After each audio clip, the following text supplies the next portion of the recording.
Hello students, greetings of the day.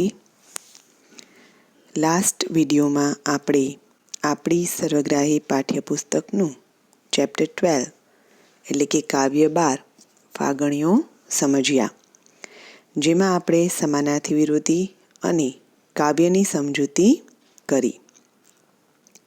આજના આ વિડીયોમાં આપણે કાવ્ય 12 ફાગણીઓ તેનું સ્વાધ્યાય કરીશું. એ પહેલાં તમને કાવ્યની સમજૂતી થોડી શોર્ટમાં બતાવી દઉં.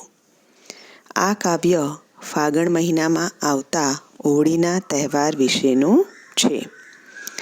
હોળીનો તહેવાર જ્યારે આવે ફાગણ મહિનામાં, ત્યારે કેસુડાના ઝાડ પર ફૂલો ઉગવા લાગે છે. જેવી કેસુડાના ઝાડ પર કળીઓ ઉગવા લાગે એવી જ આપણને ખબર પડી જાય છે કે ફાગણ મહિનો આવી ગયો છે. ફાગણ મહિનામાં રંગોથી ભરેલી પિચકારીઓ ઉડે છે. લોકોના મનમાં ખૂબ જ હરખ ખુશી હોય છે. આકાશમાં અબીલ ગુલાલ ઉડે છે અને વ્રજમાં રાસ રચાય છે.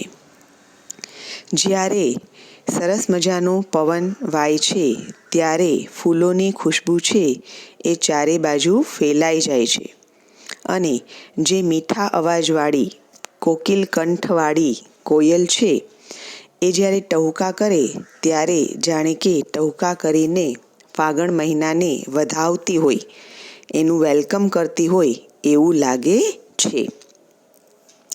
આ જે ફાગણ મહિનો હોય એ ઋતુ વસંત ઋતુ હોય છે.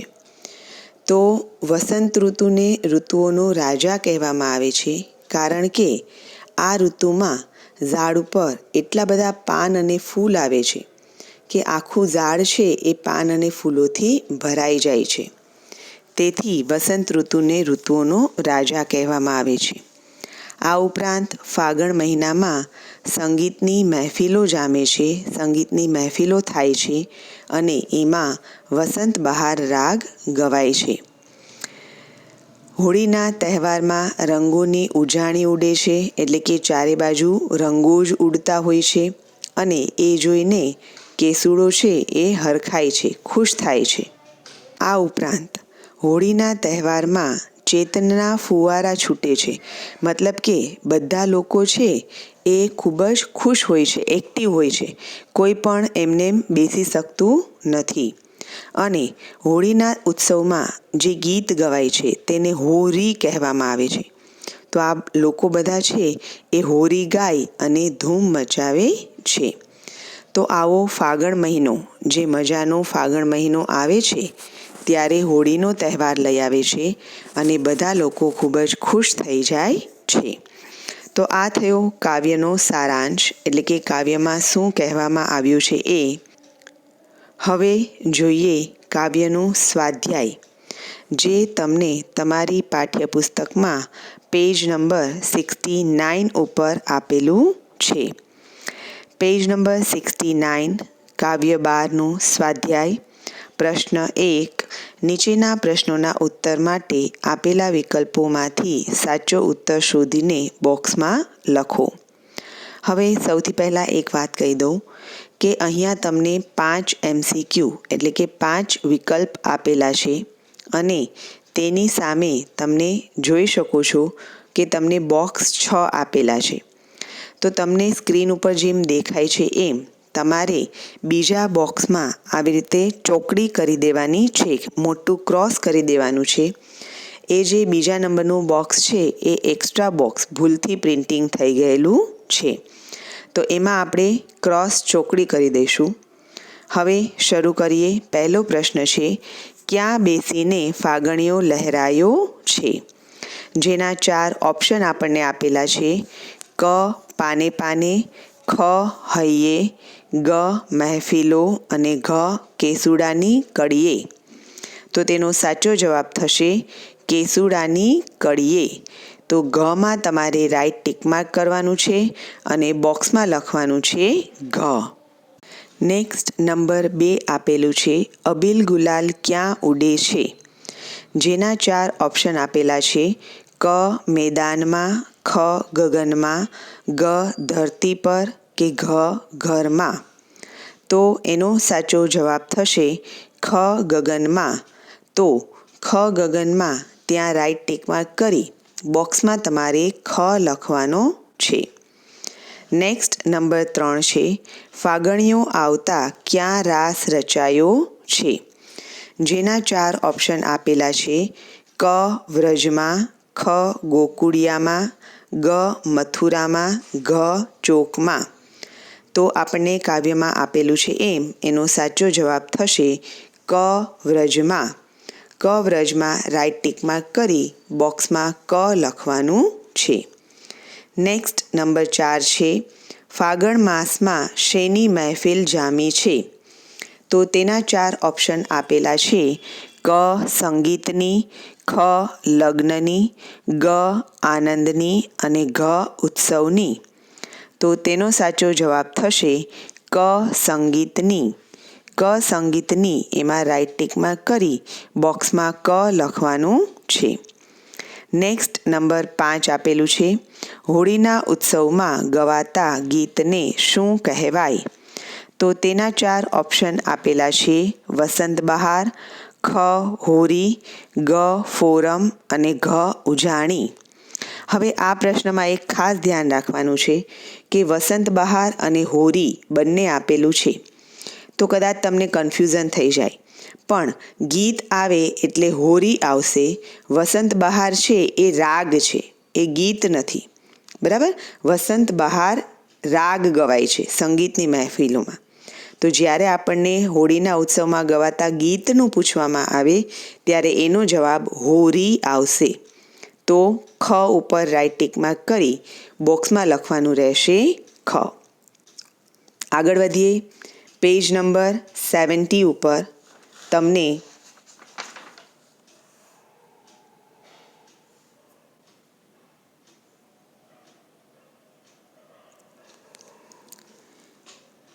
પ્રશ્ન 2 આપેલો છે. નીચે આપેલા પ્રશ્નોના એક વાક્યમાં ઉત્તર આપો. જેમાં પહેલો પ્રશ્ન છે, ફાગણ મહિનો ક્યાં ફોરમ લઈ આવ્યો? તો આનો જવાબ એક જ વર્ડ છે જે તમારે એમાં ક્યાં એ શબ્દ કાઢી એની જગ્યાએ ફૂલડે એ એડ કરી દેવાનું, એટલે તમારો આખો આન્સર ફોર્મ થઈ જશે. From the question you can write ફાગણ મહિનો, પછી ક્યાંની જગ્યાએ ફૂલડે, પાછું ક્વેશ્ચનમાંથી ફોરમ લઈ આવ્યો. તો પૂરો આન્સર આ રીતે થશે, ફાગણ મહિનો ફૂલડે ફોરમ લઈ આવ્યો. ક્વેશ્ચન નંબર 2, સંગીતની મહેફિલમાં કયો રાગ ગવાયો છે? તો રાગમાં હમણાં જ આપણે ડિસ્કસ કર્યું એમ કે રાગ આવે તો એમાં વસંત બહાર આવશે. તો કયો એ શબ્દ કાઢી એની જગ્યાએ વસંત બહાર લગાવી બાકીનું બધું ક્વેશ્ચનમાંથી એમને તમારે કોપી કરવાનું છે. તો આન્સર આ રીતે થશે, સંગીતની મહેફિલમાં વસંત બહાર રાગ ગવાયો છે. નેક્સ્ટ નંબર 3 છે, કઈ ઋતુને ઋતુરાજ કહેવાય છે? તો આમાં પણ કઈ એ શબ્દ કાઢી એની જગ્યાએ વસંત લગાવી દઈએ એટલે આપણા ક્વેશ્ચનનો આન્સર થઈ જશે. કઈની જગ્યાએ વસંત, બાકી બધું ક્વેશ્ચનમાંથી એમને વસંત ઋતુને ઋતુરાજ કહેવાય છે. નેક્સ્ટ 4 નંબરનો ક્વેશ્ચન છે, આનંદિત લોકો શું ગાઈને ધૂમ મચાવે છે? તો એમાં પણ શું કાઢી એની જગ્યાએ હોરી એ શબ્દ લગાવી દઈએ એટલે આપણા ક્વેશ્ચનનો આન્સર થઈ જશે. તો આન્સર આ રીતે થશે, આનંદિત લોકો હોરી ગાઈને ધૂમ મચાવે છે. તો આ થયા આપણા 4 એક વાક્યમાં ઉત્તર આપો એ પ્રશ્નોના જવાબ. એકદમ ઇઝી છે. આન્સરના એક વર્ડ જ તમારે યાદ રાખવાના છે, જે ક્વેશ્ચનમાંથી એક વર્ડ કાઢી ત્યાં તમે લગાવી દો એટલે તમારો આન્સર રેડી. આગળ વધીએ. નેક્સ્ટ ક્વેશ્ચન નંબર 3 આપેલો છે, નીચેના વિધાનોમાંથી ખરા સામે રાઈટ અને ખોટા સામે ક્રોસની નિશાની કરો. પહેલું વાક્ય આપેલું છે, કોયલે કોકિલ કંઠે ટહુકીને ફાગને વધાવ્યો. તો આપણે કવિતા સમજી એ પ્રમાણે આ વાક્ય સાચું છે, એટલે તેની સામેના બોક્સમાં તમારે રાઈટ ટિક માર્ક કરવાનું રહેશે. બીજા નંબરનું સેન્ટેન્સ આપેલું છે, ફાગણીયો ગુલાબની કળીએ બેસીને લહેરાયો છે.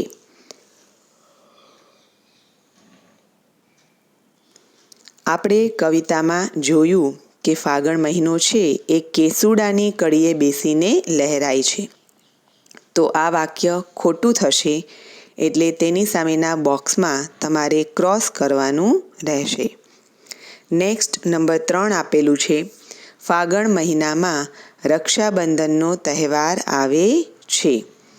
તો આપણે કવિતામાં જોયું કે ફાગણ મહિનામાં હોળીનો તહેવાર આવે છે, એટલે આ વાક્ય ખોટું થશે, એટલે ત્રીજા નંબરના સેન્ટેન્સની સામેના બોક્સમાં આપણે ક્રોસ કરવાનું રહેશે. નેક્સ્ટ નંબર 4 છે, ફાગણમાં સૌ રંગભરી પિચકારી ઉડાડે છે. કાવ્યની સમજૂતી મુજબ આ વાક્ય સાચું થશે, એટલે તેની સામેના બોક્સમાં આપણે રાઈટ ટિક માર્ક કરીશું. નેક્સ્ટ નંબર 5 છે, શિયાળાને ઋતુઓનો રાજા કહેવામાં આવ્યો છે. તો આપણે ક્વેશ્ચન આન્સરમાં પણ જોયું અને કવિતામાં પણ જોયું કે વસંત ઋતુને ઋતુઓનો રાજા કહેવામાં આવે છે, એટલે આ વાક્ય ખોટું થશે. 5 આન્સર ફરીથી રિપીટ કરું છું. પહેલું સાચું, બીજું ખોટું, ત્રીજું ખોટું, ચોથું સાચું અને 5મું ખોટું. તો આ થયા આપણા 5 રાઇટ ઓર રોંગ એટલે કે ખરા ખોટાના જવાબ. આગળ વધીએ. નેક્સ્ટ ક્વેશ્ચન આપણને આપેલો છે, કૌંસમાં આપેલા વિકલ્પોમાંથી યોગ્ય વિકલ્પ પસંદ કરી નીચેની ખાલી જગ્યાઓ પૂરો. તમને બ્રેકેટ આપેલું છે, જેમાં 7 વર્ડ્સ આપેલા છે, પણ તમને ખાલી જગ્યા 5 જ આપેલી છે.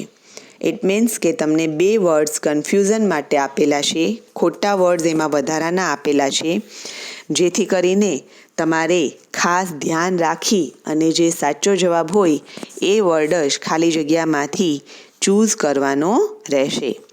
ડિસ્કસ કરીએ. પહેલી ખાલી જગ્યા છે, લહર લહર લહરાતો ફાગણ ખાલી જગ્યા ફોરમ લાવ્યો. તો કાવ્ય પ્રમાણે થશે, લહર લહર લહરાતો ફાગણ ફૂલડે ફોરમ લાયો. તો બ્રેકેટમાં જે ત્રીજા નંબરનો વર્ડ છે ફૂલડે, એ તમારે બ્રેકેટમાંથી કટ અથવા અંડરલાઇન કરી અને ખાલી જગ્યાના આન્સરમાં લખી નાખવાનો ફૂલડે. નેક્સ્ટ નંબર 2 આપેલું છે, લોકોના હૈયે ખાલી જગ્યા માયો. તો લોકોના હૈયે ખાલી જગ્યા ન માયો એવું આપણને કાવ્યમાં આપેલું છે. તો અહીંયા માયોની પહેલાં તમારે ન એડ કરી દેવાનો છે. બરાબર, તમારે ખાલી જગ્યામાં આગળ ન એડ કરી દેવાનો અને પછી ખાલી જગ્યામાં જવાબ લખવાનો હરખ. તો બીજી ખાલી જગ્યાનો જવાબ થશે હરખ. આગળ વધીએ. પેજ નંબર 71 ઉપર તમને ત્રીજી ખાલી જગ્યા આપેલી છે, પાને પાને ફૂલડા ખાલી જગ્યા. તો એનો આન્સર થશે પાને પાને ફૂલડા ધરિયા. તો ત્રીજાનો આન્સર ધરિયા. નેક્સ્ટ નંબર 4 આપેલું છે, કવિએ ખાલી જગ્યાને કોકિલ કંઠી કહી છે. તો આપણે કાવ્યમાં જોયું કે કવિએ કોયલને કોકિલ કંઠી કહી છે. તો ચોથી ખાલી જગ્યાનો આન્સર થશે કોયલ.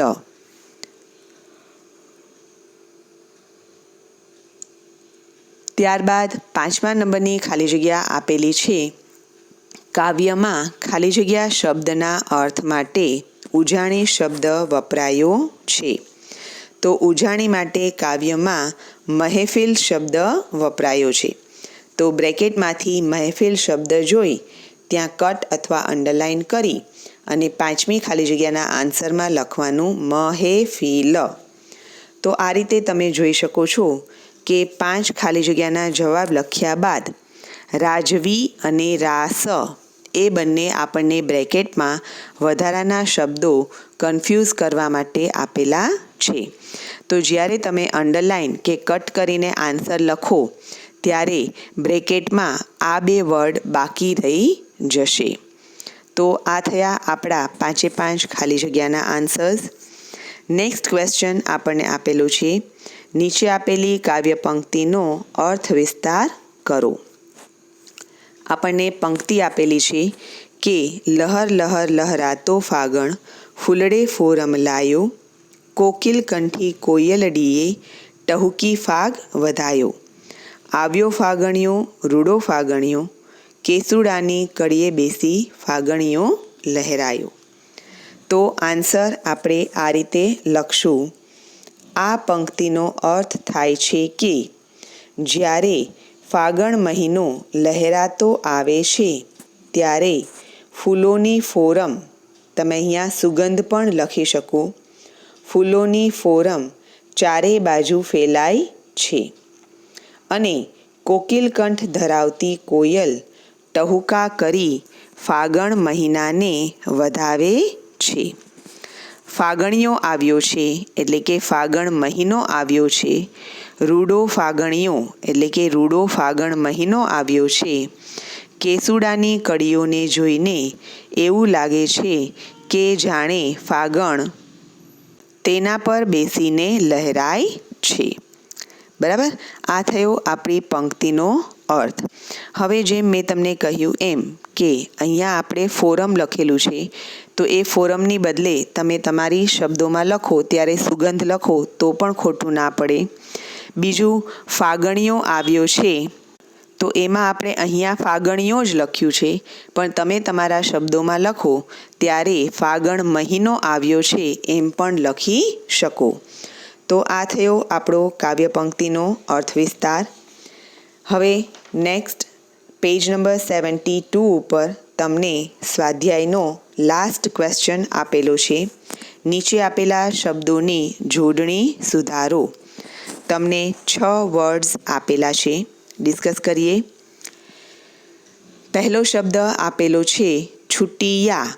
બરાબર, તો એનું સાચું પ્રોનાઉન્સિએશન થશે છુટ્યા, જે સાચી રીતે આ રીતે લખાશે, 6 ને મોટું ઊંચું જેમ આપેલું છે એમ જ ટીની બદલે ટ અને યા જોડાક્ષર કરી અને ત્યાં એવી રીતે જોઈન્ટ કરીને તમારે લખી નાખવાનું રહેશે. તો સાચો વર્ડ થશે 6 ને મોટું ઊંચું, ટ અને યા જોઈન્ટ જોડાક્ષર ત્યાં, છુટ્યા. બીજા નંબરનો વર્ડ છે કોયલડી. એક જ માત્રાવાળો વર્ડ છે, તેથી ડીમાં જે નાની ઈ આપેલી છે એ મોટી કરી નાખવાથી સાચો વર્ડ થઈ જશે. કો ય લ અને ડ ને મોટી ઈ ડી, કોયલડી.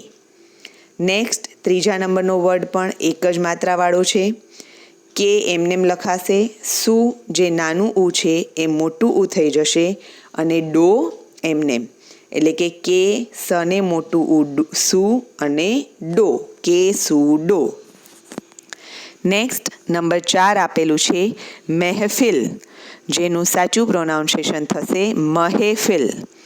તો એમાં તમારે જે મ ઉપર એની માત્રા આપેલી છે એને એક સ્ટેપ આગળ વધારી અને હ ઉપર મૂકી દેવાની છે, એટલે કે મ ઉપર કંઈ પણ માત્રા નહીં આવે, હ ઉપર એની માત્રા, ફ ને નાની ઈ ફી એમનેમ અને લ પણ એમનેમ, મહેફિલ. નેક્સ્ટ નંબર 5 છે પિચકારી. તો એમાં તમને પીમાં જે મોટી ઈ આપેલી છે એ નાની ઈ કરી નાખવાની અને ચ કા અને ર ને મોટી રી એમનેમ. તો પ ને નાની ઈ પી, ચ કા રી, આ આપણો સાચો વર્ડ થશે. લાસ્ટ અને છઠ્ઠો વર્ડ આપેલો ટહુકી, જેમાં હુ નાનું આપેલું છે અને કી પણ નાની આપેલી છે. તો આપણા સાચા વર્ડમાં હુ નાનું એમનેમ રહેશે અને કી જે નાની છે એ મોટી થઈ જશે. તો ટ, હુ ને નાનું ઉ હુ અને ક ને મોટી ઈ કી, ટહુકી. આવી રીતે ટહુકી સાચી રીતે લખાશે. તો આ થયા આપણા જોડણીના 6 શબ્દો. અહીંયા આપણું સ્વાધ્યાય પૂરું થાય છે. આપણે સ્વાધ્યાયમાં 6 પ્રશ્નો કર્યા. પહેલો પ્રશ્ન MCQ વિકલ્પ કર્યો. બીજો પ્રશ્ન એક વાક્યમાં જવાબ આપો પ્રશ્નોના જવાબ કર્યા. ત્રીજો પ્રશ્ન ખરા ખોટા એટલે કે રાઇટ ઓર રોંગની નિશાની કરવાનો કહ્યો. ચોથો પ્રશ્ન આપણે યોગ્ય વિકલ્પ પસંદ કરી અને ખાલી જગ્યાઓ પૂરી. પાંચમા પ્રશ્નમાં આપણે કાવ્ય પંક્તિનો અર્થ વિસ્તાર કર્યો. અને છઠ્ઠો અને છેલ્લો પ્રશ્ન આપણે સાચી જોડણી સુધારો તેનો કર્યો. હવે તમે બધા જાણો છો એમ કે જ્યારે પણ આપણે સ્વાધ્યાયનો વિડીયો કરીએ તે દિવસનું પ્રેપ હોય છે કે એ સ્વાધ્યાય તમારે તમારી ટેક્સ્ટબુકમાં કમ્પ્લીટ કરવાનું. બરાબર? તો આજનો વિડીયો જોઈ અને તમારે કાવ્ય 12નું સ્વાધ્યાય તમારી ટેક્સ્ટબુકમાં કમ્પ્લીટ કરી લેવાનું છે. ઘણા વિદ્યાર્થીઓ પાસેથી મને જાણવા મળ્યું કે અમુક વિદ્યાર્થીઓને વિડીયો ઉપરથી સ્વાધ્યાય સ્પેશિયલી ક્વેશ્ચન આન્સર્સ કમ્પ્લીટ કરવામાં થોડો પ્રોબ્લેમ થાય છે. તો આપણે આ કાવ્યમાં તો ક્વેશ્ચન આન્સર તો સાવ નાના છે. બરાબર? એક વર્ડ જ તમારે એડ કરવાનો છે. તો I think you can do એક વાક્યમાં ઉત્તર ઇઝીલી ફ્રોમ ધ વિડીયો.